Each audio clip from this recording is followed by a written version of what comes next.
19:08, bienvenidos, bienvenidas a Puntos de Vista. Tenemos 24 grados de temperatura a estas horas. Gracias por estar del otro lado también con nosotros como cada tarde noche. Hoy en Puntos de Vista queremos hablar, como ya estábamos adelantando al momento del pase, de la factura, de la formalización en nuestro país a través de la emisión de estos documentos, el trabajo también que vienen realizando desde estudios contables, los contadores en esta época del año, que quizás varios de ellos van también apretando el acelerador en torno a ciertos trabajos, la presentación del IRP que se tiene que hacer, los pagos también de los contribuyentes, y del otro lado también cuáles son los controles, los números que están manejando desde la Dirección de Ingresos Tributarios. Así que los invitamos a quedarse en la señal de C9N. Estamos con Puntos de Vista hasta las 20 horas.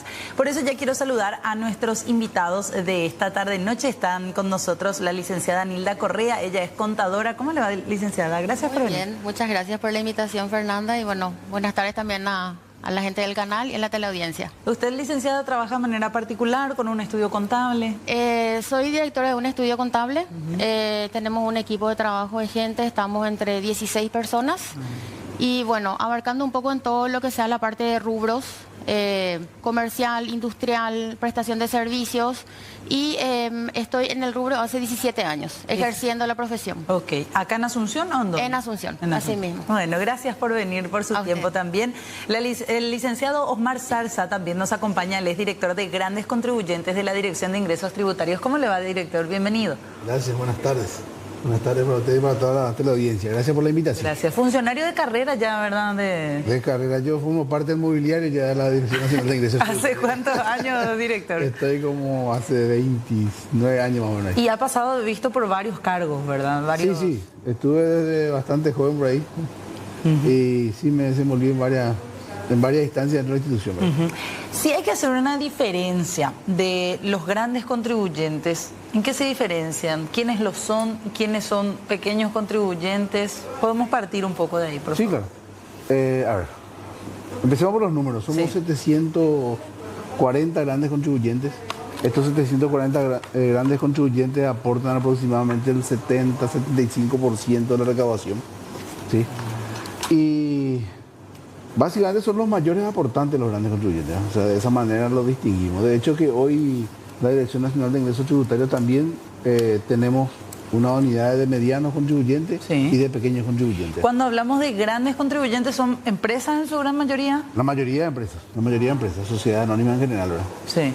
¿Y de medianos contribuyentes cuando hablamos, cuántos más o menos son? No tengo la cifra, pero estarían rondando los 1.500, 2.000 contribuyentes más o menos. ¿Y cuando hablamos de medianos, quiénes serían? ¿Son microempresas? Son empresas y personas físicas. Ahí ya empiezan a aparecer las personas. Empiezan las personas físicas. Correcto. Ok. ¿Y eso forma parte de un porcentaje importante de esta torta que nos decía usted? El 70 al 75% son grandes. Sí, claro. Y el resto de la porción está entre los pequeños y medianos contribuyentes. Naturalmente los medianos aportan más que los pequeños, ¿verdad? O sea, por eso, esa es la idea. Claro. La idea de la división de esa estructura en mediano, en pequeño y grandes contribuyentes es la atención que se le brinda a los contribuyentes. ¿Sí? Y esa atención en el amplio sentido, ¿verdad? Tenemos oficiales de cuentas que se encargan de los grandes contribuyentes y también de los medianos contribuyentes. Así también controles específicos para estos contribuyentes. Claro. En eso radica básicamente. En total, ¿cuántos contribuyentes están en la DENIT? Hoy registrados, que ustedes tienen así los datos. Acá. Sí, tenemos. Te voy a dar números precisos ahora. Sí. Hoy tenemos 1.276.000 contribuyentes. 1.256.000. 276.000. Ok. Este número, estaba viendo yo también, creció en el 2025. ¿Hubo un porcentaje importante? Sí, tuvimos de 92.000 contribuyentes en el 2024, fuimos a 1.276, un 8,6% de incremento. Ok. Bueno, acá estoy mirando nada más. En el 2024 se incorporaron 85.000 y poquitos más de contribuyentes. Correcto. Y en el 2025 ustedes cerraron ya con 92.000. 92.000, correcto. Mira. Es sumamente importante, ¿verdad? Sí. De hecho que la gestión que la Dirección Nacional de Ingresos Tributarios está haciendo hoy lo hace sin modificar tasas impositivas, o sea, sin incrementar impuestos, ¿verdad? Sí. Entonces, el gran, por decirlo de alguna manera, el negocio de la administración tributaria entonces es ampliar la base tributaria, o sea, tener mayor cantidad de contribuyentes, ¿verdad? Claro. Eso, trayendo un poquito a colación el tema que nos toca hoy, que es el tema de la factura, ¿verdad? En la medida que tengamos mayores contribuyentes, o sea, mayor cantidad de contribuyentes, y los contribuyentes existentes y los nuevos contribuyentes vayan solicitando comprobantes y emitiendo comprobantes, vamos a conseguir que naturalmente se incremente la recaudación sin la necesidad de incrementar tasas impositivas. Cuando uno pasa, o se da comúnmente, o se dio en estos últimos tiempos el paso de pequeños contribuyentes que pasan a ser medianos, o medianos que en un gran flujo pasan a ser grandes contribuyentes, o no hay tanto esa migración? No, la migración es constante. Sí. Un año puede haber una empresa grande contribuyente, al año siguiente pasa a ser mediano o pequeño de acuerdo a cómo va contribuyendo, ¿no? De acuerdo a su participación. ¿Y en los últimos años la tendencia es que vayan migrando más para arriba o eso es...?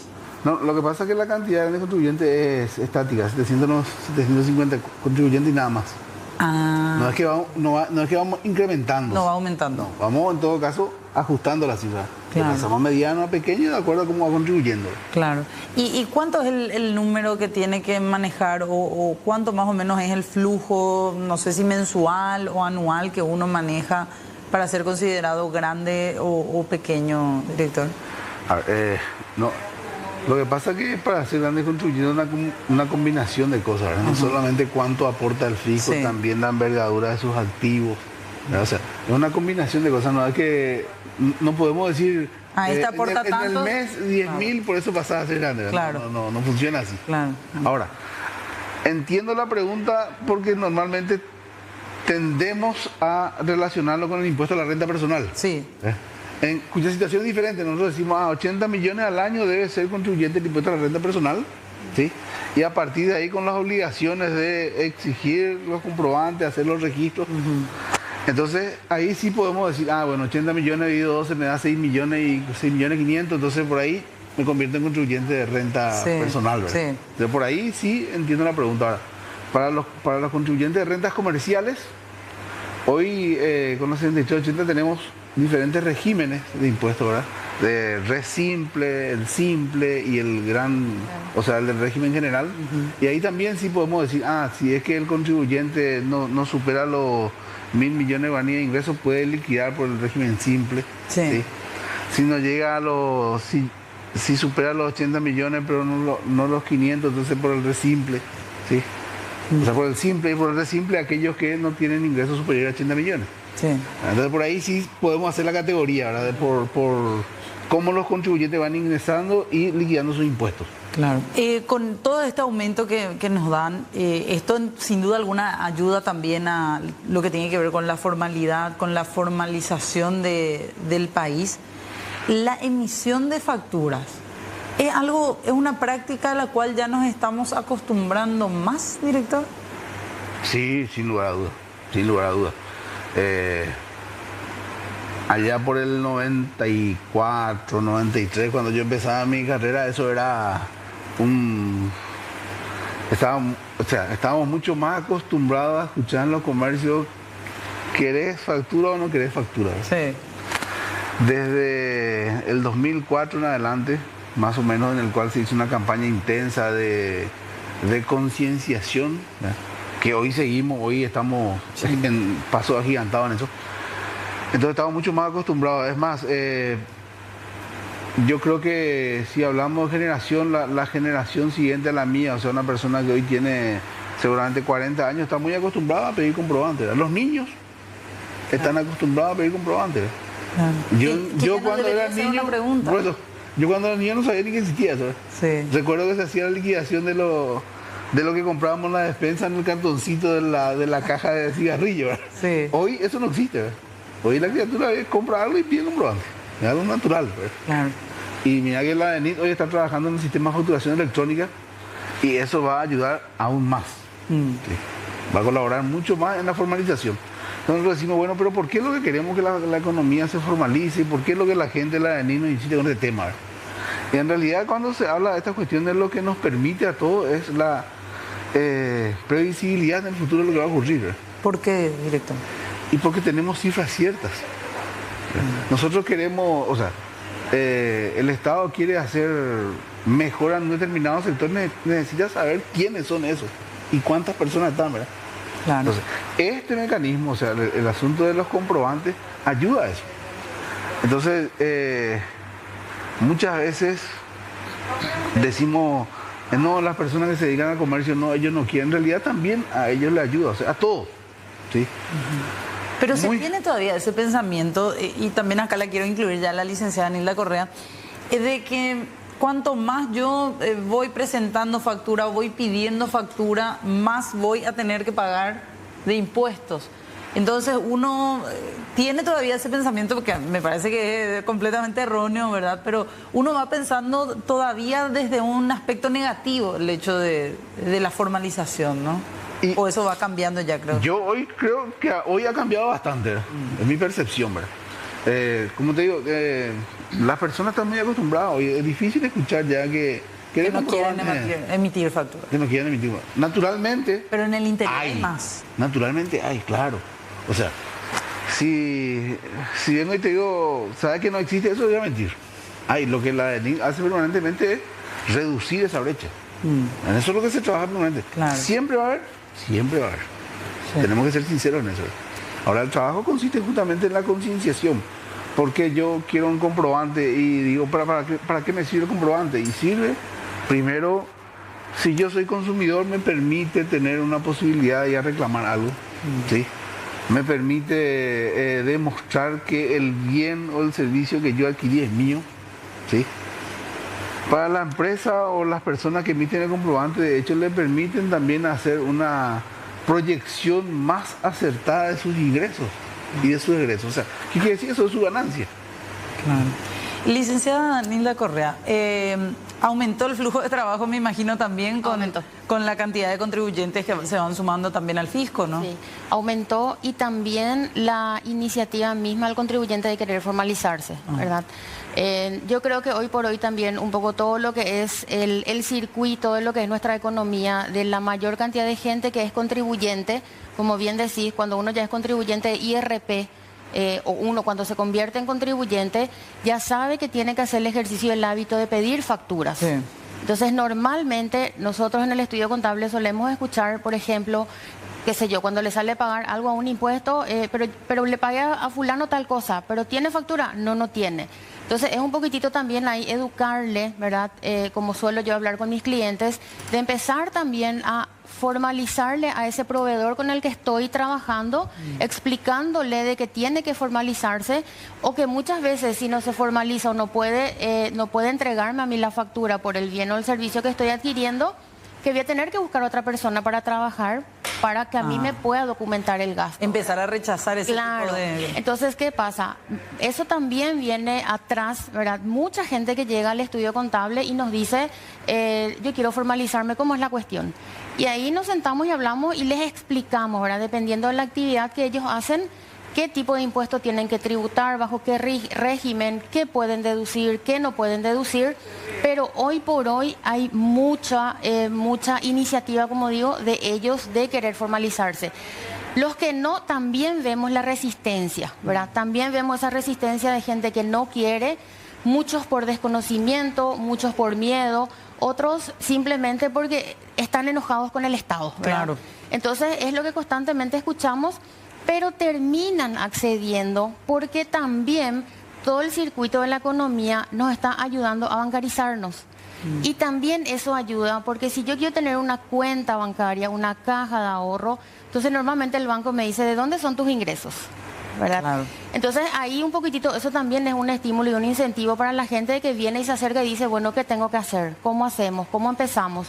Y empezamos a acompañarle justamente para que se formalice, tratando también de bajar a su realidad, de cómo o de qué está haciendo y de cuál es el camino para que esta persona pueda formalizarse y tributar. Pero falta todavía educación tributaria, podríamos decir entonces, licenciada. Muy poco, ¿verdad?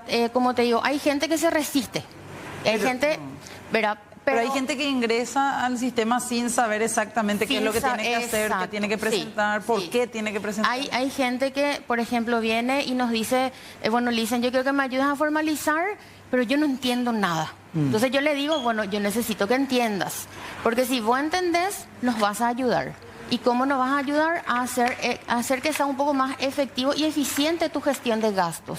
Porque si yo no entiendo en qué categoría de impuestos estoy, o qué actividad hago, qué gastos me pueden deducir, o qué gastos me pueden ayudar a deducir impuestos, entonces es difícil así, ¿verdad? Pero como le digo, con un acompañamiento, con estar comunicados con ellos, y también ellos también tienen esa consulta, esa curiosidad de preguntarte cosas.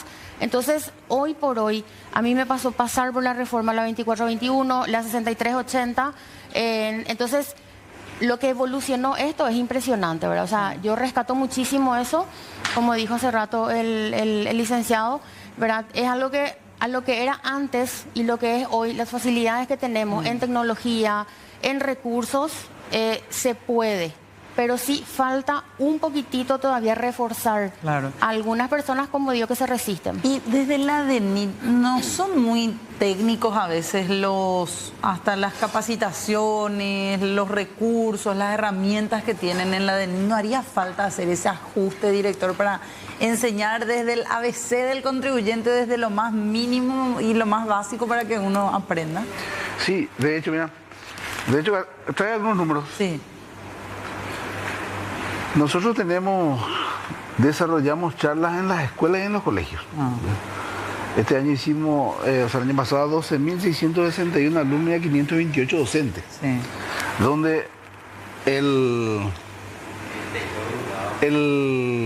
la transmisión se hace de manera coloquial, en términos que es entendible para todos. Claro. ¿Sí? Naturalmente, tenemos el sistema de Cancenter, tenemos el YouTube, tenemos la página de la DENIT, donde hay webinares. Sí. Dentro de unos días va un webinar sobre todo justamente de factura electrónica. Y ahí los términos son bastante coloquiales, ¿verdad? No son muy técnicos. Al contrario, la unidad de call center es una unidad que se dedica justamente a responder las consultas básicas, las primarias, ¿verdad? Donde nos vamos a discutir cuestiones muy técnicas, ¿verdad? Ahora, sí tenemos las consultas que son las vinculantes, donde sí se plantean cuestiones bastante más técnicas, sí, y donde de hecho se exige que interpretó el contribuyente sobre el tema, ¿verdad? Como una pequeña prueba. Claro. Ok, para tener esa ida y vuelta. Pero sí trabajamos permanentemente en la concienciación. Escuché que le preguntaste pues, si falta la conciencia tributaria, algo que no va a terminar, ¿verdad? Es como decir, le falta educación al Paraguay, y sí le falta, ¿verdad? Y le va a faltar siempre. Nunca va a ser suficiente. Nunca va a ser suficiente. Entonces, lo mismo ocurre con el tema de impuestos, ¿verdad? Nosotros tenemos una unidad específica de educación tributaria.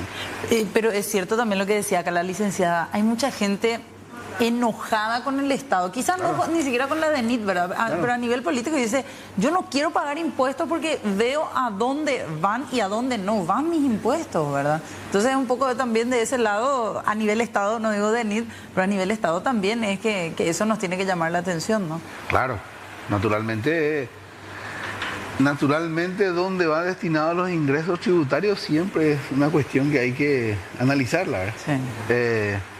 Desde mi posición, nosotros lo que somos es recaudadores de impuestos, ¿verdad? Muy, a lo mejor académicamente puedo responder esa cuestión, ¿verdad? Claro, pero totalmente. Cambiando de tema y yendo un poco a ese ABC, ¿verdad? Por un lado, en el caso de la DENIT, director, ¿cómo, si yo estoy viendo el programa y yo quiero formalizarme, ¿cómo hago? ¿Qué es lo primero que tengo que hacer? Y por otro lado, si no tengo factura y quiero una factura, pero no quiero una factura física, ¿en qué casos yo puedo tener una factura virtual y cuál es la diferencia? Porque creo que se confunde bastante la virtual con la electrónica. ¿Podés hacernos, por favor, esa mini clase acá en el programa? Sí, con mil gusto. A ver, primero la persona que el ejemplo de la persona que se quiere formalizar. Entra en la página de la DENIT, dnit.gov.pi. Hay una pestaña donde dice inscripciones. Sí. Que tiene que tener a mano su cédula y una boleta de servicios públicos. Ahí hace la preinscripción Dentro de esa prescripción, ¿qué es lo que va a registrar básicamente? Su nombre, desde cuándo empieza su actividad, a qué se va a dedicar, ¿sí? La dirección, y eso remite por correo a la DENIT, o sea, en la página de la DENIT. ¿La DENIT me puede multar si yo estaba realizando algún tipo de servicio sin ser formal todavía, al momento de inscribirme? Claro. ¿Me puede multar? Sí, te multa. No puede. ¿Qué caso lo hace, director? ¿Cuánto es la multa? Porque por eso también de por ahí puede ser un motivo para que alguien no lo haga. Dice, bueno, me puede multar si yo me empiezo a inscribir a partir de ahora. No. Nosotros multamos si no cumple. Una vez que se inscribió. Claro. Por eso. Lógico. Pero si yo ya estaba desempeñando una actividad y no estaba formalizado. Y bueno, lo que pasa es que, a ver, pensemos en el sistema tributario.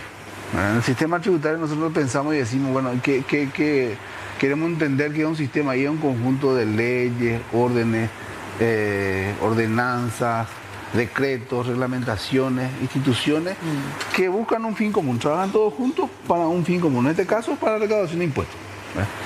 Entonces, las personas, ¿por qué querrían formalizarse? Porque probablemente si yo soy contribuyente del impuesto a la renta personal o también tengo una empresa, le voy a pedir un comprobante. ¿Por qué? Sí. ¿Cuál es la función del comprobante? Y la primera función del comprobante es de contralor. Porque básicamente nosotros decimos, hay una riña de interés, ¿verdad? Se confrontan los intereses, porque si vos me prestás el servicio a mí y no me facturás, claro, yo voy a pagar el impuesto que vos tenías que pagar. Sí, es lo que dijo la licenciada. Entonces, quien te va a exigir a que te formalice va a ser el que consume tu bien o servicio. Claro. ¿Sí? Entonces, le vamos a multar en caso que no se inscriba. ¿Qué pasa si él estaba haciendo y bueno, tiene que actualizarse y hay una multa mínima de 50.000 dólares? Ok. Que nada. Nada. Ahora, ¿qué pasa si la administración detecta que está realizando eso y no lo hizo él de mutuo propio? Entonces ahí se va a empezar a cuantificar los impuestos que tuvo que haber ingresado. Tuvo que haber pagado. ¿Sí? Sobre eso una multa por defraudación que va del 1 a 3 veces el impuesto. O sea, yo tenía que pagar 100, voy a terminar pagando 100 más 300 de multa, más una mora del 14%, más intereses 1.5 mensual, ¿verdad? O sea, una suma importante va a salir. De haber tenido que pagar 100, voy a terminar pagando probablemente 500. Claro. A ver, licenciado, para hacer esto un poquito más dinámico también, lo que le decía acá al director, hay mucha gente que se confunde, que llega al estudio contable y te dice, ¿pero qué es lo que es esto de factura electrónica? ¿Qué es lo de virtual? Sí, así mismo. Bueno, te preguntan, ¿qué me conviene más? ¿El preimpreso, la virtual, el electrónico? No, el preimpreso es el que conocemos, que es el talonario que mandamos a hacer en la imprenta. El virtual es una opción que nos da hoy la DENIT para que nosotros podamos ser los prestadores de servicios. Sí. Solamente los prestadores de servicios podemos acceder a la factura virtual. Y eso lo podemos hacer a través de un trámite desde la página del Marangatú. La factura electrónica es la que está en pleno auge de implementación ahora, ¿verdad? Y no estamos a largo plazo de que seamos todos electrónicos. Sí. Incluso los que emiten los prestadores de servicios. Completísimos. Vamos a ser todos electrónicos en algún momento. Entonces, hoy por hoy, esa también es una reacción positiva que yo veo en mis clientes que ya tienen la intención y de ser, quiero tener factura electrónica. Ya ni siquiera te preguntan el preimpreso, si bien hay algunos que preguntan, mi sugerencia también siempre es ya la parte electrónica, porque ya no estamos a muy lejos de entrar y de ser todos obligatorios a la electrónica.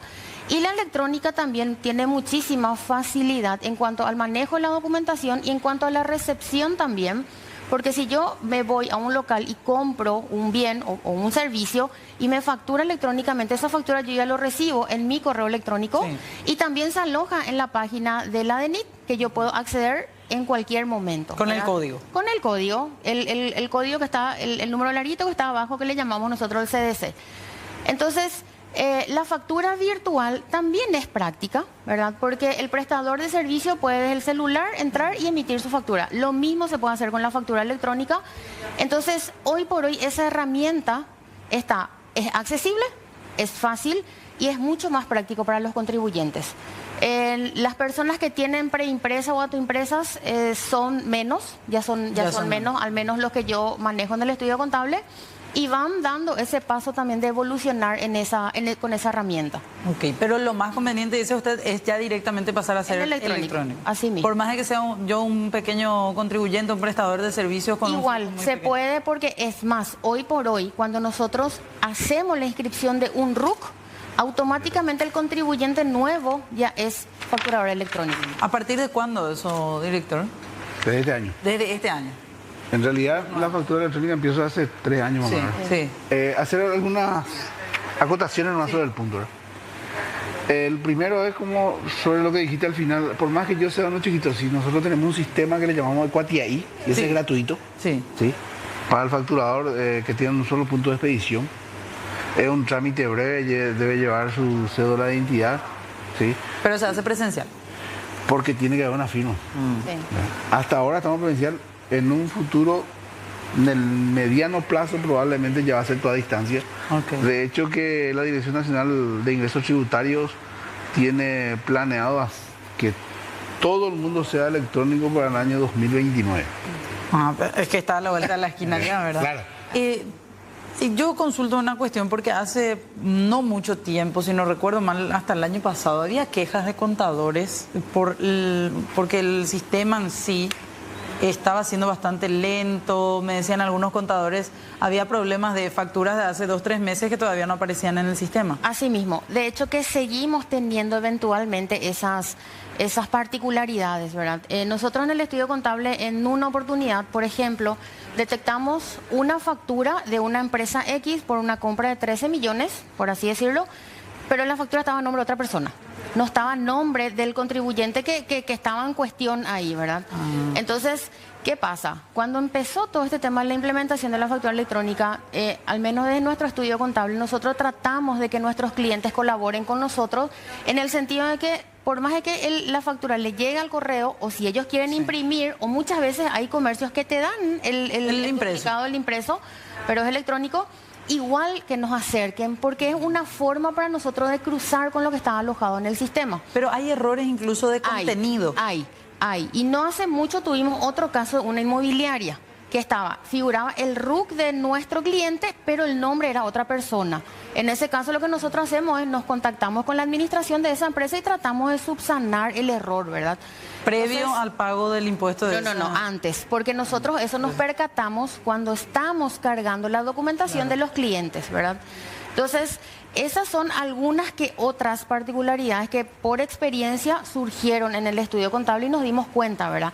Hoy por hoy, cuando ya son más los contribuyentes que tienen la factura electrónica, se pierde un poquitito tratar de controlar ese me trajo, está acá, está. Entonces muchas veces lo que nosotros hacemos es por compras que son muy grandes, ¿verdad? Entonces validamos con el cliente si realmente corresponde esa compra, ¿verdad? Y también teniendo en cuenta la deducibilidad del gasto de la compra que está haciendo.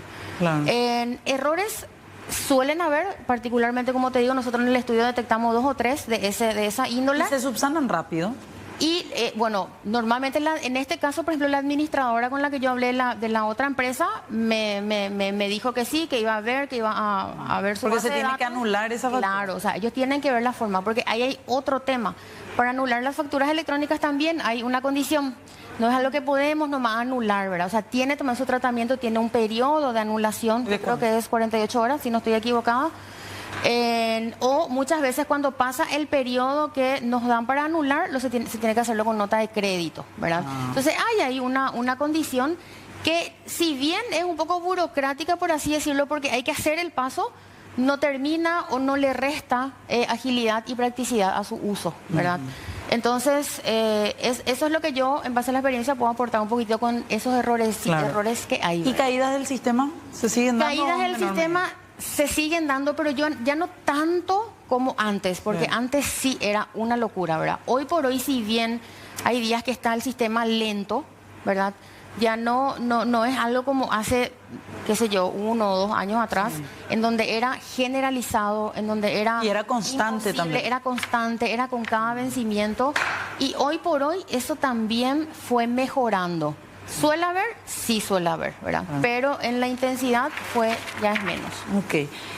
Director, queremos hacer una pausita, ¿le parece? Sí. Vamos a hacer una pausa breve y a la vuelta venimos nuevamente para hablar de formalización, de emisión de facturas, también un poco haciendo esa educación tributaria que por ahí hace falta. Pausa, ya venimos.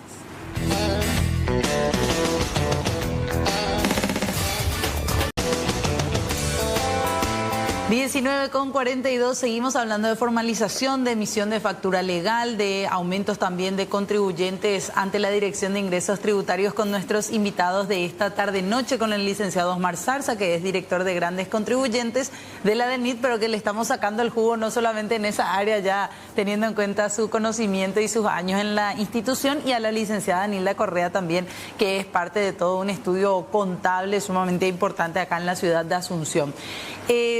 Consultan, y voy primero con lo básico, licenciada, que nos consultaban también incluso. ¿Cuánto me pueden llegar a cobrar dentro de un estudio contable por presentar, por ejemplo, mis liquidaciones de IVA? Bueno, ahí hay un poquitito también siempre una gran discusión entre colegas, ¿verdad? Porque hay personas que cobran muy poco, hay personas que cobran muy caro, pero yo creo que un poquitito el promedio de lo que veo en el mercado y de lo que se cobra, por ejemplo, por una presentación de IVA, va entre 165.000 guaraníes y 220.000 guaraníes. El promedio, ¿verdad? Para una presentación de IVA. ¿Y eso puede variar de acuerdo a la cantidad de ingresos que yo tenga? Yo creo que más bien lo que nosotros evaluamos y miramos es la responsabilidad que nosotros tenemos, tanto porque nosotros finalmente somos un nexo entre la DENIT y el contribuyente. Nosotros tenemos una responsabilidad de que los ingresos estén bien realizados. Entonces yo creo que más bien radica en nuestra responsabilidad, en el compromiso y muchas veces también en el volumen de documentación que tiene el contribuyente. O sea, todos esos factores hacen que se pueda estimar un precio, ¿verdad? De mercado, como te digo, que es lo que normalmente se ve. Y después están los otros tipos de contribuyentes que ya son medianos, grandes, que obviamente eso ya se analiza y se valía desde otra área, ¿verdad? ¿Y si es un contribuyente que ya tiene que presentar IRP, por ejemplo? Y si es un contribuyente de IRP, y bueno, nosotros, ponele, hay contribuyentes que son solamente contribuyentes de IRP. Sí. Hay contribuyentes que son contribuyentes de IVA más IRP. Y hay otros que son más complejos, que son IVA más IRP más IRE simple. Sí. Entonces, ¿qué pasa? Nosotros tenemos que ver y analizar cuál de las situaciones es la que está ubicada el cliente, y a partir de ahí nosotros le decimos, bueno, te vamos a cobrar tanto, ¿verdad? Sí. Pero también lo que normalmente en el mercado, lo que uno consultando, viendo, porque esto es algo que se discute muchísimo en la profesión, ¿verdad? Sí. Qué sé yo, hay consultoras que cobran, por ejemplo, 500.000 guaraníes, hay otros que cobran 400, hay otros que cobran 300, hay otros que cobran 1.000.000. Porque como le digo, depende mucho del contribuyente, porque un contribuyente de IRP puede tener muchísimo comprobante, como puede tener poquísimo comprobante. Pero yo creo que cada uno un poco le da el valor a su trabajo, dándole en el sentido de lo que yo soy responsable, lo que yo me comprometo, y ese es el valor que yo le doy al trabajo que yo estoy haciendo para el contribuyente, ¿verdad? Claro. Entonces, eso es lo que más o menos te puedo responder con relación a esa consulta. Sí. Director, ¿qué tengo que tener en cuenta? ¿Qué se puede deducir y qué no? Y ahí, por ahí podemos hacer una mezcla, claro, de ambos profesionales. ¿Qué se puede deducir cuando yo soy contribuyente de IVA, de IRP? Correcto. Empecemos por el tema que nos trae la factura. Sí. La primera condición para la deducibilidad es que la factura esté correctamente confeccionada. Hay muchos errores todavía. Y suele haber errores, no muchos, pero hay. Ese error, por ejemplo, con la factura electrónica se va a subsanar, ¿verdad? Claro. Una de las cuestiones que se subsana, ¿verdad? Después, en general, si pensamos en deducciones, tenemos que decir si esa erogación que yo realicé es necesario para mantener y obtener la fuente productora. Para la actividad que yo desempeño. Que es, claro. Si es que fue una erogación real, ¿sí? Erogación real, ¿por qué? Porque a veces se fabrica eso, ¿verdad? Y no es tan cierto lo que se ve. Sí. Por otro lado, si está debidamente documentado esa operación, o sea, si el documento que sustancia esa operación es la correcta, ¿sí? En general, esos 3 puntos, ¿verdad? Hay algunas otras cuestiones ahí que tenemos que ver, pero básicamente eso, ¿verdad? Pero para pagar, por ejemplo, mi IVA, yo no puedo presentar, o no me va a servir presentar un ticket del súper. Claro, ahí lo que hay que analizar para un prestador de servicios. De servicios. ¿Verdad? Porque IVAs somos contribuyentes. Claro, todos. Todos, ¿verdad? Para un prestador de servicios lo que yo puedo deducir es, por ejemplo, la contratación de servicios del contador, del abogado. Puedo deducir los gastos de salud que están relacionados, ¿verdad? O que también está mencionado también en la norma. Y ahí un poquitito lo que yo suelo hablar con mi cliente y le digo es, bueno, si vos te vas a la farmacia y vas a comprar ibuprofeno, vas a comprar medicamentos por una enfermedad que estás teniendo, pero también compras crema dental, compras jabón de tocador, tenés que pasar en 2 partes. Porque de esa forma vamos a hacer más eficiente la deducción. Es muchas veces una argelería, ¿verdad? Porque muchas veces el cliente te dice, pero ¿y cómo voy a estar? Y bueno, pero te mira mal la farmacia. Hay cuestiones, y ahí es en donde vuelvo a decir que tiene que haber un acompañamiento para justamente llegar a eso, ¿verdad? Entonces, gastos de salud, puede ser también, por ejemplo, el gasto de internet del lugar donde yo estoy prestando el servicio. Si el lugar donde yo estoy prestando el servicio es mi casa, entonces la norma me permite deducir el 50%. Lo mismo del alquiler, ¿verdad? O si estoy alquilando una oficina, yo puedo deducir el alquiler de esa oficina. ¿En 100%? El 100%, ¿verdad? Los gastos de servicio básico del lugar también en donde yo estoy prestando el servicio. O sea, todo eso tiene que coincidir con los datos que tiene la DNIT. Yo no puedo incluir una factura de un servicio básico de la casa de mi mamá. No puedo hacer eso, porque no hay una consistencia entre lo que yo le estoy diciendo a la DNIT, donde yo me establezco, donde yo estoy prestando mi servicio y de dónde estoy trayendo las facturas para deducir, ¿verdad? Y bueno, también habla la norma dice, vestimentas acorde a la profesión. Claro. Entonces, muchas veces también ahí le digo al cliente, bueno, vos sos un arquitecto, ingeniero, bueno, prendas. O sea, si yo recibo una factura en donde veo que se compró una sudadera, un short, para el IVA no es deducible. Para el IRP sí. Para el IRP sí, ¿verdad? Entonces son como le digo, cuestiones que vamos nosotros hablando con el contribuyente y de a poco ellos van entendiendo también esto, ¿verdad? Como para poder manejar qué pueden deducir y qué no. El gasto de súper puntual que mencionás, que también fue en su momento muchísimo debate, ¿verdad? En la pandemia principalmente. Exacto. Salió una norma, ¿verdad?, que menciona que los gastos no como gastos de supermercado. Claro, de consumo, ¿verdad? Creo que exacto. Ahí lo que la norma menciona es que los gastos de consumo, de consumición, van a poder, de alimentos, van a poder reducirse hasta un 30%. Sí. Entonces, si yo me voy al súper, la misma cosa, y compro alimentos, compro cosas para consumir, pero también estoy comprando el alimento para mi perro, también estoy comprando, qué sé yo, cosas o enseres personales, es lo mismo. Tratemos de pasar en 2 partes como para que ese gasto que está relacionado a la alimentación al consumo, yo pueda deducir hasta un 30%. Y lo otro no, pero para IRP sí. Claro, totalmente. Bueno, tenemos que ir cerrando lastimosamente. Director, ¿algo más que quiera agregar? Sí, básicamente instar a las personas que sigan solicitando comprobantes, ¿verdad? Contigo. Sí. Quería también darle algunos números con relación a las facturaciones. En el 2026 registramos un total de 2025. A enero del 2026. Ok. A enero. 2.012 millones de documentos tributarios electrónicos. ¿Verdad? Eso quiere decir que el volumen de operaciones que administra la administración tributaria es la más grande del país. Eso a un año. Sí, en un periodo... Hasta hoy. Hasta hoy. Hasta hoy. Esto tiene un crecimiento geométrico, ¿verdad? Claro. O sea, por día se procesan 100.000 comprobantes, ¿verdad? Sí. Van ingresando. También quería contarles que hoy tenemos vigente un decreto de regularización de deudas tributarias que va hasta el 31 de agosto del 2026. Me parece que es importante. Esto está orientado para aquellas personas que tienen certificado de deuda o que están muy atrasados y el beneficio va hasta el año 2023, o sea, deudas hasta el año 2023. Ok, para ir regularizando. Para ir regularizando. Hasta el 31 de agosto. Hasta el 31 de agosto está vigente. Ok, bueno, a tener en cuenta entonces eso, nos quedamos cortos lastimosamente de tiempo, hay tanto todavía de qué hablar, que seguir mencionando, pero les agradecemos a ambos por haber venido. Muchas gracias por la invitación. Muy amables. Tenemos que hacer una pausa más y ya vamos después cerrando el programa.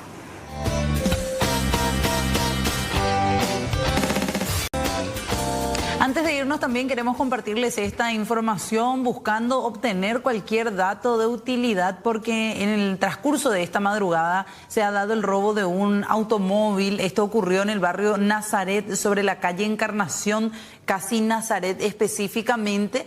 Frente a la casa de la persona afectada se han robado el auto de la familia. Cualquier información sobre este vehículo, si es que lo han visto por la zona del barrio Nazaret o lugares aledaños, favor contactarse y brindar esos mismos datos a la Policía Nacional. Ahí están viendo los detalles del tipo de vehículo que se ha robado. Reiteramos, barrio Nazaret de Asunción, la chapa Toyota Vitz AABN 075. Es el detalle también que nos pasan para poder compartir, por favor, en caso de que se hayan dado a conocer o hayan visto este automóvil rondando por la zona, porque ha sido robado, reiteramos, en el transcurso de esta madrugada.